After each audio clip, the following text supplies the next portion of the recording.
Hello my dear friends, welcome back to my channel ఇష్మను wonders. ఈరోజు మన ఛానల్లో డిలీషియస్ చికెన్ రసం ఎలా ప్రిపేర్ చేసుకోవాలనేది చూపించబోతున్నా అండి.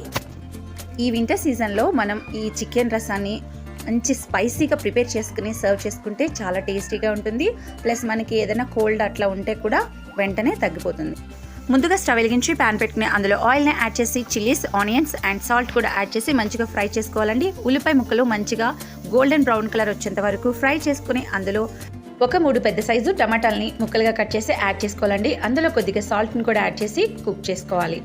టమాటాలు కుక్ అయ్యేలోపు మనం చికెన్ సూప్ని ప్రిపేర్ చేసుకుందాం. చూడండి, ఈ విధంగా మనం చికెన్ తీసుకొని కుక్కర్లో యాడ్ చేసి అందులో కొద్దిగా వాటర్, అలాగే సాల్ట్, కొద్దిగా పసుపు యాడ్ చేసి 4 to 5 విజిల్స్ వచ్చే వరకు మనం కుక్ చేసుకోవాలండి.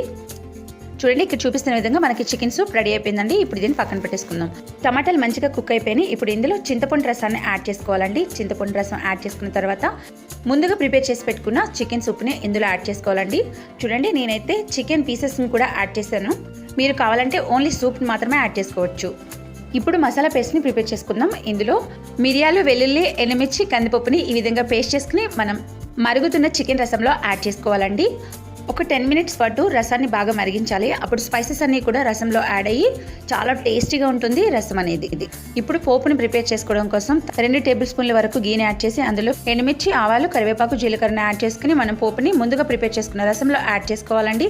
చూడండి, సూప్ అయితే చాలా అంటే చాలా టేస్టీగా ఉందండి. ఇప్పుడు స్టవ్ ఆఫ్ చేసి ఒక 10 minutes పాటు మూత పెట్టి పక్కన పెట్టుకోవాలండి. చూడండి, ఎంతో టేస్టీ అయిన యమ్మీ డెలిషియస్ చికెన్ రసం అయితే రెడీ అయిపోయింది. చూడడానికి కదండి, తినడానికి కూడా చాలా చాలా బాగుంది. నా వీడియో మీకు నచ్చినట్లయితే ప్లీజ్ దయచేసి లైక్ చేయండి. మరిన్ని టేస్టీ రెసిపీస్ కోసం నా ఛానల్ని సబ్స్క్రైబ్ చేయండి. Thank you so much. Thanks for watching my video.